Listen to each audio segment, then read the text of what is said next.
तो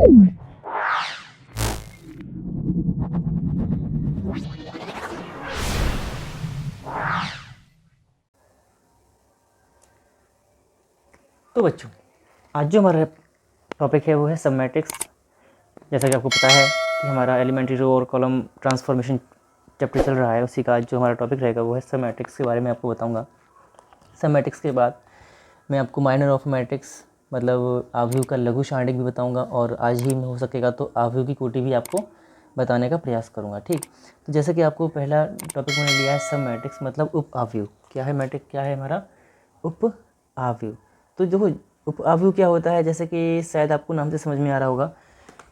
कोई भी मैट्रिक्स हमें दे दी हो, सपोज दैट जैसे कि मैट्रिक्स हमारे सामने एक लिखी हुई है, अगर कोई भी मैट्रिक्स हमें दी हुई है, उस मैट्रिक्स के हम जैसे कि ये मैट्रिक्स में दी हुई है, सपोज दैट दिए हुए आव्यूह ए में से कुछ पंक्तियों या कुछ स्तंभों या पंक्तियों तथा स्तंभों दोनों को छोड़कर बनाए गए आव्यूहों को ए के उप आव्यूह कहते हैं। जैसे कि मतलब हमने इसमें से कुछ स्तंभ और रो को छोड़ दिया, तो हमारी जो मैट्रिक्स बनेगी वो उसकी क्या हो रहा है कहलाएगी, वो इसकी उप आव्यूह कहलाएगी, सब मैट्रिक्स कहलाएगी। जैसे कि मैंने माना ये मैंने इसका ये वाला केवल ये दो ले लिया, सपोज दैट मैंने लिया इसका तो ए तो है ही है, इसका हमने बी लिया 2 3 4 3 2 0, सपोज दैट मैंने ये ले लिया इसके एलिमेंट्स, तो ये क्या कहलाएगा इसका, ये कहलाएगा इसका उप आव्यूह। ठीक है ना, ये इसका उप आव्यूह कहलाएगा। बस वही है, जैसे कि ये सी हमने ले लिया 3 4 5 6 2 0 1 2 है ना, ये ले लिया, तो ये हमारा इसका सब मैट्रिक्स कहलाएगा। अगर जैसे कि हम इसको छोड़ दें, इसको लेना चाहें तो वो भी ले सकते हैं। ठीक, जैसे कि हमने बीच को छोड़ दिया, कोई से भी 3 4 5 2 0 1, तो ये भी 6 8 3 6 8 3 ये भी हो सकता है इसका उप आव्यूह। जैसे कि हमने ई लिया, एक ऐसा ले लेते हैं जैसे कि 4 5 6 और 8 3 0, हम ये भी इसके साथ ले सकते हैं। तो ये इसके सारे क्या कहलाएंगे, उप आव्यूह कहलाते हैं। ये आपको समझ में आना चाहिए क्लियरली। देखो जैसे कि हमने क्या बताया आपको, कोई भी जैसे हमें आव्यूह दिया है, हमने उसके किसी भी पंक्ति किसी भी रो को छोड़ दें, अगर हम किसी भी पंक्ति या उसके किसी भी स्तंभ को छोड़ दें अगर हम, तो उससे बचे जो हमारे एलिमेंट बच रहे हैं, उन एलिमेंट्स को हम क्या कहेंगे, उनसे बनने वाली मैट्रिक्स को हम क्या कहेंगे, उसका सब मैट्रिक्स कहेंगे। ठीक है ना। आव्यूह एक का एक उप आव्यूह स्वयं आव्यूह भी होता है ना, क्लियर है। उप आव्यूह भी, ये भी एक मैट्रिक्स है, वो आपको दिख ही रहा होगा, ये भी मैट्रिक्स है, ये भी मैट्रिक्स है, ये भी इसका क्या है, ये इस मैट्रिक्स के सारे ये सब मैट्रिक्स हैं। कहीं से भी हम ले सकते हैं 3 2 0 4 6 8 2 0 1 6 8 3, इसको छोड़ दिया, इसको छोड़ दिया, इसको छोड़ दिया, मतलब किसी को भी, मतलब कुल मिला के बात ये, जो मैट्रिक्स हमारी यहाँ से बनेगी, इस मैट्रिक्स से बनेगी, वो हमारी इस मैट्रिक्स की उप मैट्रिक्स कहलाएगी, मतलब सब मैट्रिक्स कहलाएगी। ठीक, ये तो रहा हमारा सब मैट्रिक्स के बारे में। अब मैं बताता हूँ आपको माइनर ऑफ अ मैट्रिक्स कि माइनर ऑफ मैट्रिक्स मतलब आव्यूह का लघु सारणिक आव्यूह क्या होता है, वो बताता हूँ मैं आपको। उससे पहले आप लोग वीडियो को लाइक कर दें, और जो भी चैनल पे नए हैं वो चैनल को सब्सक्राइब कर लें। और आपको एक बात कहना चाहता हूँ कि आप लोग वीडियोज़ को पूरा देखा करें, जिससे कि मैं जो समझा रहा हूँ वो आपको पूरी तरीके से समझ में आए। और अब आज तो थ्योरी का है, तो फिर तो आपको पूरा देखना ही चाहिए श्योर, जैसे कि जो भी थ्योरी मैं समझा रहा हूँ आप लोगों को वो अच्छे से समझ में आ सके। नेक्स्ट देखते हैं अपना माइनर ऑफ मैट्रिक्स। तो देखो माइनर ऑफ अ मैट्रिक्स क्या होते हैं, आव्यूह का लघु सारणिक क्या होता है वो मैं आपको बताता हूँ। किसी भी क्रम के आव्यूह ए के सभी उपवर्ग, ए के सभी उपवर्ग आव्यूहों स्क्वायर मैट्रिक्स के सारणिक, अर्थात जो 2x2 3x3 4x4 क्रम के उपवर्ग आव्यूह हैं, सारणिक आव्यूह ए के लघु सारणिक कहलाते हैं। जैसा कि मैं आपको बता रहा हूँ, देखिए जैसे कोई भी हमें दे रखा हो ए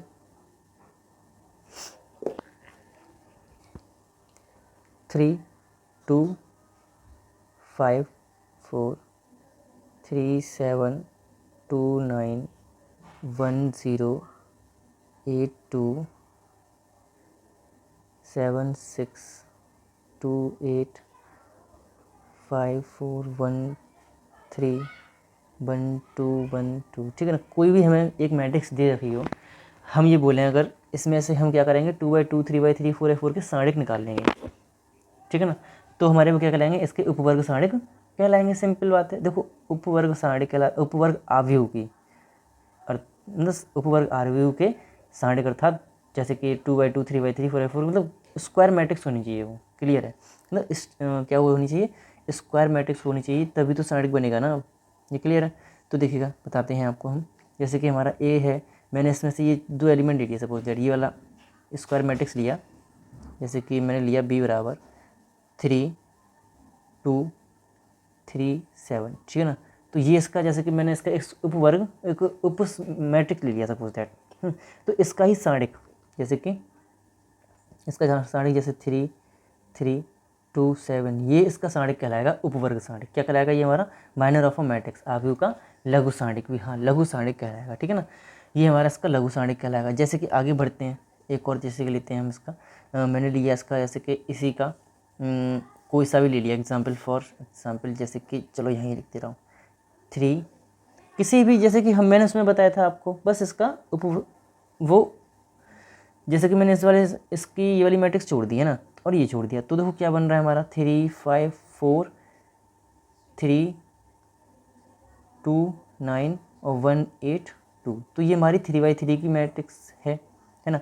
तो इसी का साड़ी क्या कहलाएगा, इसका लघु साड़िक कहलाएगा, ठीक है ना। 3 3 1 5 2 8 4 9 2, तो ये हमारा इसका उप साड़िक, इसका लघु साड़िक कहलाएगा। उसी तरीके मतलब वही है कि इसका उप वर्ग, जहाँ हमारा स्क्वायर मैट्रिक्स बनेगा उसका साड़िक, तो वो हमारा क्या कहलाएगा, आव्यूह का लघु साड़िक कहलाएगा। जैसे कि ये हमारी कोई मैट्रिक्स दे रखी थी, इसकी हमने ये स्क्वायर मैट्रिक्स का जो लघु साड़िक होगा वो इसका लघु साड़िक कहलाएगा, ठीक है ना। स्क्वायर मैट्रिक्स का जो साड़िक होगा वही, तो मतलब इसमें से केवल स्क्वायर मैट्रिक्स ही बनाएंगे, वो हमारा इसका किसी भी क्रम के आव्यूह ए के सभी उपवर्ग आव्यूहों, जैसे कि स्क्वायर सब मैट्रिक्स, जैसे मैंने आपको लास्ट में सब मैट्रिक्स पढ़ाया था, वहाँ हमारा सब मैट्रिक्स था जो किसी भी ऑर्डर में था, बट यहाँ पर किस ऑर्डर में है, केवल स्क्वायर ऑर्डर में है।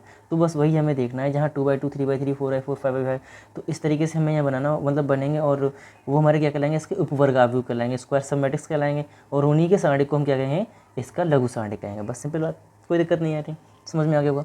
आगे बढ़ते हैं, अपना देखते हैं रैंक ऑफ अ मैट्रिक्स। तो देखो सबसे इम्पोर्टेंट टॉपिक है इसका, ये आप लोगों को अच्छे से समझना होगा। तो देखिए रैंक ऑफ अ मैट्रिक्स ना बहुत ही इंपॉर्टेंट टॉपिक रहने वाला है आपका, इसमें से क्वेश्चंस बहुत आते हैं, तो मैं आपको कहूँगा कि इसको यहाँ स्किप ना करें, आप लोग ना लगातार देखते रहें। अगर आपको वीडियो अच्छा लग रहा है तो वीडियो को लाइक ज़रूर कर दें, और कमेंट करें आप लोग वीडियो पे, और शेयर करें अपने फ्रेंड्स के पास, जैसे कि वो भी मेरे साथ जुड़े।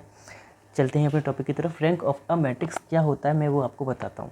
देख, कोई भी रैंक ऑफ मैट्रिक्स हम फाइंड करते हैं, हमें ये देखना होगा कि जैसे कि हमारी कोई मैट्रिक्स जो दी हुई है, मैं पहले आपको एक एग्जाम्पल के थ्रू से समझाता हूँ, उसके बाद इसको बाय डेफिनेशन समझाता हूँ। सपोज दैट हमें कोई मैट्रिक्स दे रखी हो, ठीक है ना। सपोज दैट हमें कोई भी एक मैट्रिक्स दे रखी है, माना हमें एक मैट्रिक्स दे रखी है, ये 3 2 4 5। तो ये जो मैट्रिक्स है हमारी, वो 2x2 की मैट्रिक्स है, तो आपको समझ में आ ही रहा है, क्लियर है। तो हमें ये एक बात हमेशा समझनी होगी कि हमारा जो कोटि होगी, जो हमारी कोटि होगी, वो हमेशा कोटि, ये m/n होता है, ये तो पता ही है आपको।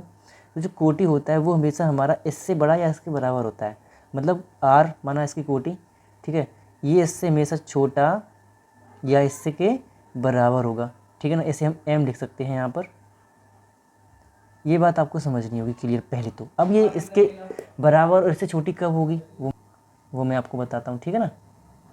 तो देखिए, ये जब इसका, जैसे कि हमारा जो मैट्रिक्स दे रखा है 3 2 4 5 2x2 की मैट्रिक्स है, तो इसका जो इसकी कोटि होगी वो क्या होगी, या तो 2 होगी, या 2 से छोटी, या 1 होगी, मतलब ये है।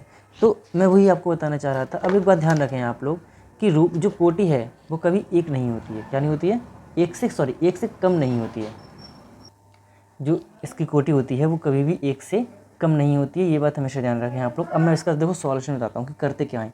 एक्चुअली में कोई भी मैट्रिक्स हमें अगर दे रखी है, देखिएगा, तो देखिएगा हमें ध्यान रखना होगा कि अगर इसकी साड़िक, इसके साड़िक की वैल्यू देखो, जैसे कि हम इसको सॉल्व करते हैं, इसको साड़िक बनाते हैं पहले तो 3 2 4 5, और अगर इसका जो साड़िक है उसका अगर मान 0 आएगा, क्या आएगा, अगर 0 आता है तो उसका मान हमारा क्या, तो उसका जो कोटि होगी वो क्या होगी, तो वो कोटि उसकी 2 से, जैसे कि ये 2 है तो उसकी कम होगी।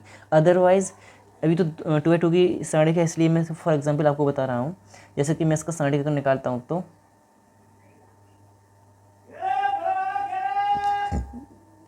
तो इसका ये आया, ठीक है, 7 आया। तो 7 है जो कि 0 के इक्वल नहीं है। मैं आपको बताता हूँ उसका जो रियल फंडा है वो। अगर ये इसके जीरो के इक्वल होता, अगर ये जीरो के इक्वल होता तो हमारी साढ़े जो उसकी कोटि होती, तो कोटि वो हमारी क्या होती, वो हमारी आर से एम से छोटी होती जब ये वैल्यू जीरो होती। तो मैं लिख दे रहा हूँ, जब इसके डिटर्मिनेंट की वैल्यू हमारी, माना ये ए लिखा हुआ है, ए कोई मैट्रिक्स थी हमारी, और ए जो मैट्रिक्स थी वो उसका जो साढ़े का जो मान था वो हमारा अगर जीरो है, अगर वो हमारा जीरो है तो हमारा जो कोटि होगी वो हमारी जो कोटि है वो एम से छोटी होगी। बात ध्यान रखें आप लोग। और अगर ये जीरो होता, अगर ये इक्वल टू जीरो होता, जब डिटर्मिनेंट ऑफ ए हमारा अगर जीरो होता तो क्या होता, तो होता वो हमारा आर इक्वल टू एम होता। ये बात आपको ध्यान रखनी है। मैं यहाँ दोबारा से लिख दे रहा हूँ जिससे कि आपको अच्छे से समझ में आए और स्पष्ट लिख दे रहा हूँ। देखिएगा, देखो मैं कहना जो चाह रहा हूँ वो समझें आप लोग। अगर जैसे कोई मैट्रिक्स हमारी ए है, उसका वैल्यू जीरो के बराबर है, तो हमारा आर इक्वल टू एम होगा। Sorry, r equal to m नहीं, r is smaller than m होगा, ठीक है ना। R is smaller than m होगा। ये बात आप लोग समझेंगे कि आर जो है एम से छोटा होगा, ठीक। और कैसे निकालेंगे वो भी बताऊंगा मैं आप लोगों को, जैसा कि यहाँ समझाया मैंने अभी। और अगर हमारा ए के इक्वल नहीं होता है, अगर कोई ये नन जीरो अगर देता है हमें वैल्यू, अगर हमें इसका ए का डिटर्मिनेंट नन जीरो वैल्यू देगा, इट मीन्स हमारा जो आर है वो इक्वल टू एम होगा।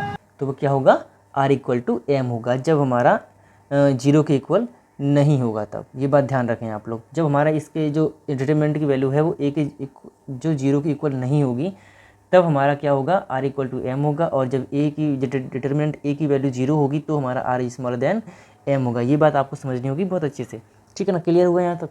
ये तो भाई रही बात इसकी एक छोटी सी और एक मोटी सी बात, ठीक। आगे बढ़ते हैं। अब जो इसकी जो रियल वैल्यू, जो रियल टॉपिक से मैं उनको लेता हूँ, जो इसके कुछ इसके जो आगे के कुछ पॉइंट्स हैं उनको आपको याद रखना होगा, जिनके थ्रू हम आगे को सॉल्व करते हैं, ठीक।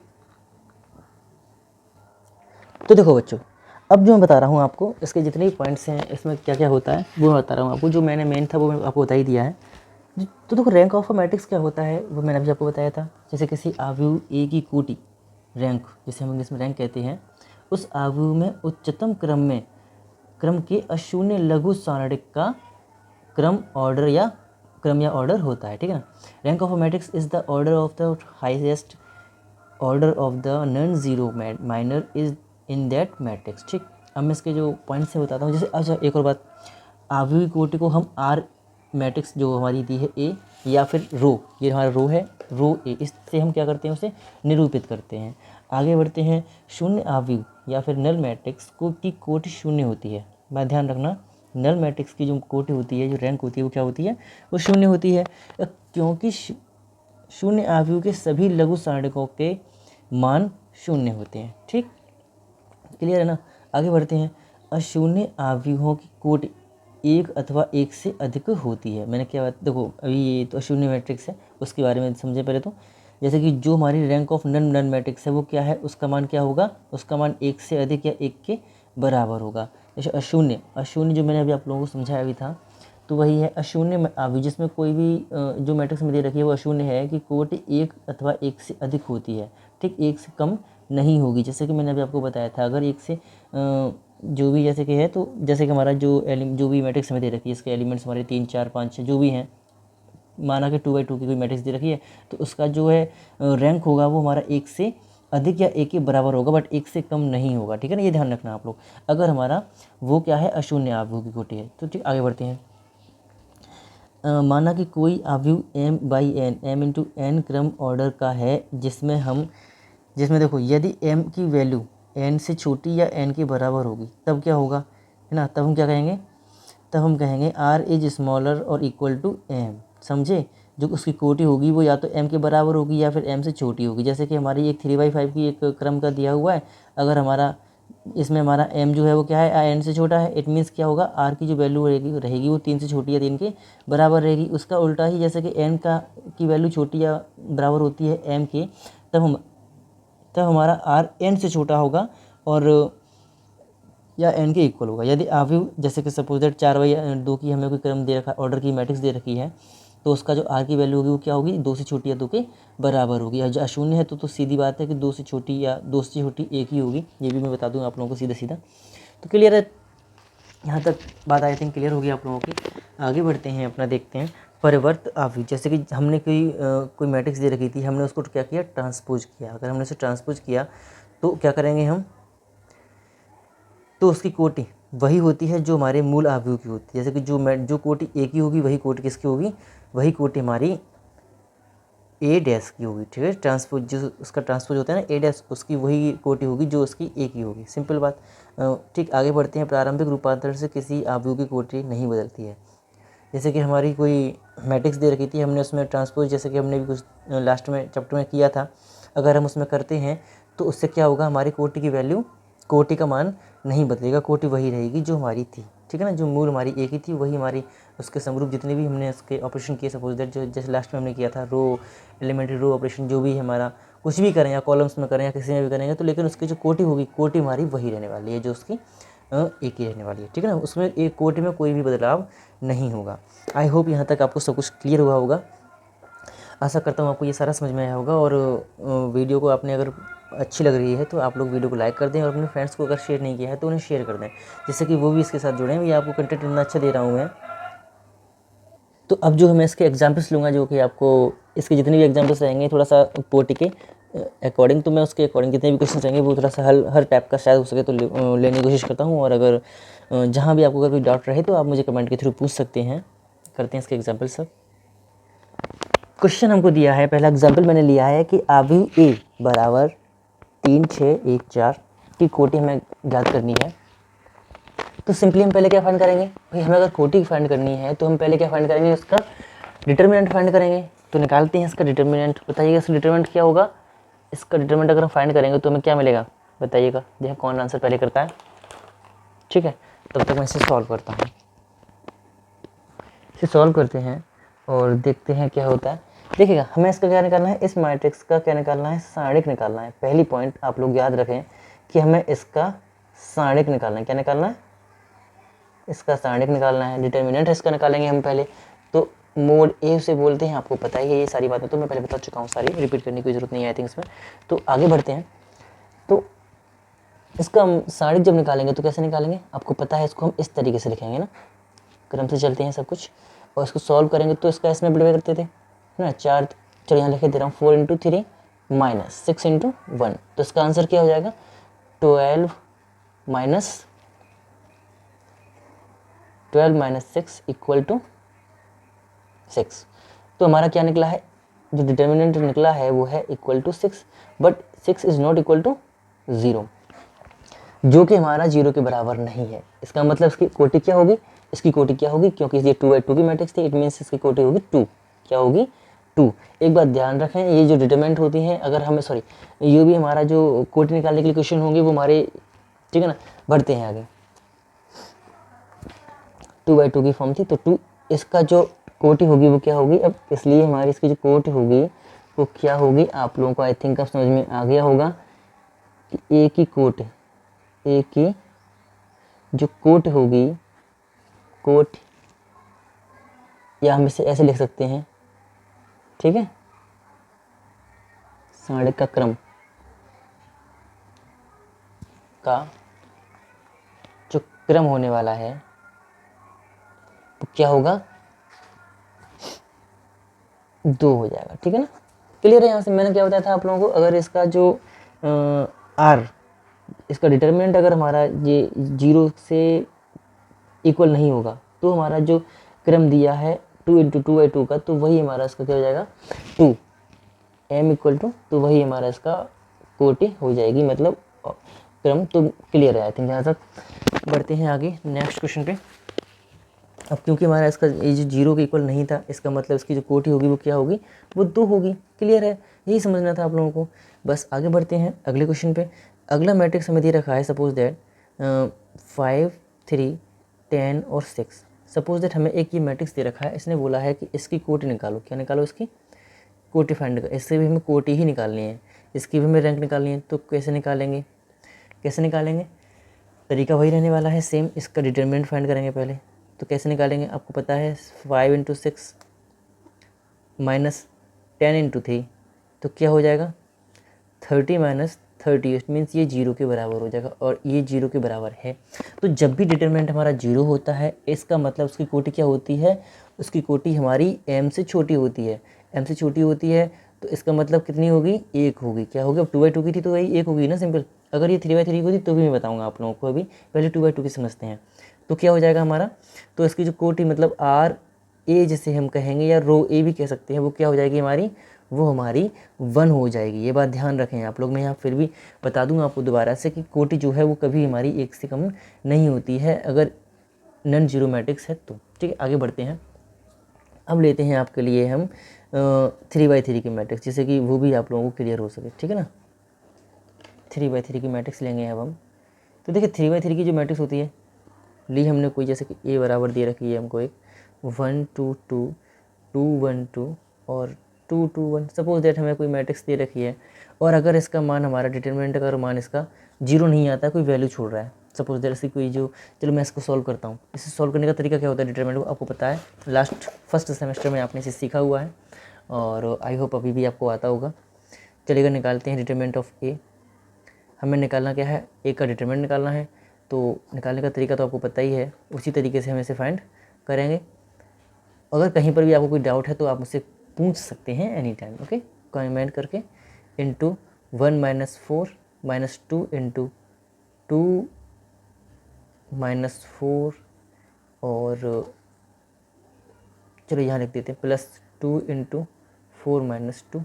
इसको सॉल्व करेंगे तो हमें क्या मिलेगा, इसको सॉल्व करेंगे तो क्या मिलेगा देखते हैं ज़रा, 1 मिनट। हाँ ठीक है,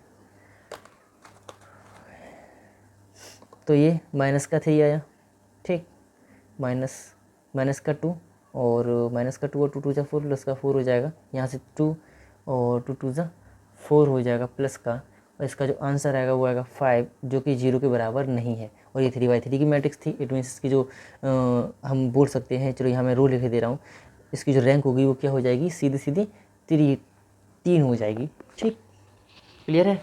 यहाँ तक अगर आपको समझ में आया है तो लाइक कर दें और आगे बढ़ते हैं, कमेंट करें आप लोग वीडियो पे, बढ़ते हैं आगे। तो देखिएगा ये तो रहा आपकी बात, ये जब यहीं पे ठीक है। अगर यहीं अगर हमारा इसका मान 0 आता सपोज दैट, तो जैसे कि 4th में क्वेश्चन ले रहा हूँ आपका एक, for example A equal to एक मैट्रिक्स दे रखी है 1 2 3 4 5 6 और 3 4 5, ठीक है ना। ये हमें एक मैट्रिक्स दे रखी है, आपको ऑर्डर तो समझ में आ ही रहा है कि इसका ऑर्डर क्या है, 3/3 का इसका ऑर्डर है, तो 3/3। तो एक तो बात भाई यहाँ से क्लियर है कि ये 3 से ये छोटी होगी या फिर 3 होगी, बट पहले चेक करेंगे ना इसे हम। इसका हम निकालेंगे डिटर्मिनेंट, फाइंड करते हैं इसका डिटर्मिनेंट 1 2 3 4 5 6 3 4 5, ये क्वेश्चन दिया था हमको। इसे सॉल्व करते हैं। इसको सॉल्व करने का तरीका तो वही है, इसके सापेक्ष हम इसे खोलेंगे, सॉल्व करेंगे तो 25 इंटू -24, आगे माइनस का 2 आएगा और इसको है 20 - 18 प्लस करेंगे 3 लिखेंगे और ये 16 - 15, इसको सॉल्व करेंगे क्या मिलेगा, 25 में से 24 गया 1 बचा, 20 में से 18 यहाँ 1 बचा, माइनस 20 में से 18 गया 2 बचा, 2 1 2 4 हो जाएगा, यहाँ 1 बचेगा +3 हो जाएगा। इसको सॉल्व करेंगे तो हमें 0 मिलेगा। बहुत ही अच्छा क्वेश्चन आया है, ये 0 आया है। और 0 आया है इट मीन्स जो हमारा जो उसकी रैंक होगी, जो रैंक ऑफ ए होगी वो क्या होगी, वो होगी ए, या तो अब 3 तो है नहीं है, अब तो 3 से छोटी ही होगी, क्लियर है, 3 के इक्वल तो नहीं हो सकती है, अब वो 3 से कम होगी। ये तो यहाँ से क्लियर हो गया। अब यहाँ से अब कंफर्म क्या है, कोटि तो निकालनी है ना हम लोगों को। तो जब भी हम कोटि, अगर ऐसा क्वेश्चन आता है आपके सामने तो कैसे सॉल्व करना है, इसका एक कोई भी उपवर्ग अवयव आप ले सकते हैं, ठीक है ना। इसका कोई भी आप एक उपवर्ग अवयव ले लें, वहाँ से आप सॉल्व कर लें। सपोज दैट मैंने लिया 2 3 5 6, ठीक है ना, मैंने ये लिया, इसका एक उपवर्ग अवयव मैंने लिया है इसका। इसे हम क्या बोल देते हैं, चलो कुछ भी नहीं बोलते, ऐसे छोड़ देते हैं इसको भी। तो अब हम क्या कर रहे हैं, इसका डिटरमिनेंट फाइंड करना है। चलो इसको मैंने बी मान लिया है, इसका डिटरमिनेंट फाइंड करेंगे हम, तो वो क्या हो जाएगा हमारा 2 5 3 6, इसको सॉल्व करेंगे 18 15 सॉरी 12 और इक्वल टू माइनस का 3, ठीक है ना। माइनस का 3 यहाँ बच रहा है जो कि हमारा 0 के इक्वल नहीं है। और ये कोटी हमारी क्या थी इसकी, जो इसका हाँ 2/2 थी, ठीक है ना। इसका जो क्या था ऑर्डर हमारा 2/2 का था। इट मीन्स क्लियर है कि -3 जो कि 0 के बराबर नहीं है, ठीक है ना। तो इसकी कोटि क्या हो जाएगी हमारी, कोटि ऑफ ए, इसे हम अब बोल सकते हैं कि ये हमारी कोटि इसकी हो जाएगी 2, ठीक है ना। यहाँ से क्लियर हुआ। आई होप ये क्वेश्चन आपको अच्छे से समझ में आया होगा। और अगर आप लोग ठीक है, इसके जो बाकी क्वेश्चन हैं मैं कल देखता हूँ अगली वीडियो में। आज के लिए बस इतना ही काफ़ी है। और हो सकेगा तो उसके आगे के जो टॉपिक्स हैं उनको भी हम कल नेक्स्ट वीडियो में लेंगे अपनी, उसके बाद इसकी एक्सरसाइज लेंगे, पूरी कराएंगे, ठीक है। और आज इतना ही। आप लोग, आपके लिए होमवर्क है कि आप लोग ये कोटि के बारे में जितना भी आप रैंक जो है आप लोग घर से पढ़ेंगे अच्छे तरीके से, जिससे कि आप प्रैक्टिस करेंगे इसके सारे क्वेश्चंस की अपने आप से। जो जितने हो जाए उतने करिएगा। और आगे के जो नहीं आते हैं वो मुझे आप कमेंट के थ्रू बता सकते हैं, मैं बस बता दूँगा जो भी क्वेश्चन आपको नहीं आता है तो, ठीक। और वीडियो अगर अच्छा लगा है आप लोगों को तो कमेंट कर दें, अपने फ्रेंड्स के पास शेयर ज़रूर कर दें, जिससे कि वो भी उसके साथ जुड़ें और मेरे साथ जुड़ सकें और उन्हें भी इतना अच्छा कंटेंट मिल सके। जो भी मेरे चैनल पे आज नए थे वो लोग इस चैनल को सब्सक्राइब कर लें और नोटिफिकेशन ऑन कर लें। Thank you for watching.